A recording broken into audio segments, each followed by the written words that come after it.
કંપનીનો ફોન આવ્યો કે ભાઈ તમે અહીંયા આપણે ત્યાં આગ લાગી છે. એટલે મેં તરત જ જે ફાયર બ્રિગેડ છે એમને ફોન કર્યો અને આ જે એમને જે દેખરેખ કરે છે હર્ષભાઈ એમને કોલ લગાડાયો અને જે બી કરવાનું હતી કામગીરી એ પોલીસવાળા આવી ગયા, ફાયર બ્રિગેડ આવી ગઈ, જીબીમાં ફોન કરીને અમે લાઇટો બંધ કરાવી દીધી અને વધારે પડતું નુકસાન ના થાય અને જે થાય એ બધા સચવાઈ જાય. આ ખાસો મોટો વર્કશોપ છે, શોરૂમ નથી, આ વર્કશોપ છે, ખાસો મોટો વર્કશોપ છે જ્યાં બધી ગાડીઓના ગોડાઉન નવી ગાડીઓ બી પડી હોય છે અને જે નવી ગાડીઓ સર્વિસ થવા આવે એ બી ત્યાં સર્વિસ થવા આવે છે. હાલ કેવી પરિસ્થિતિ અહીંયા જોવા મળી રહી છે?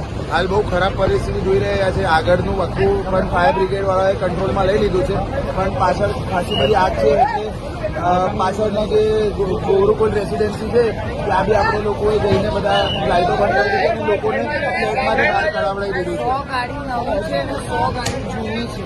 100 ગાડી અંદર નવી શોરૂમમાં ધારો દર વખતે આવે છે.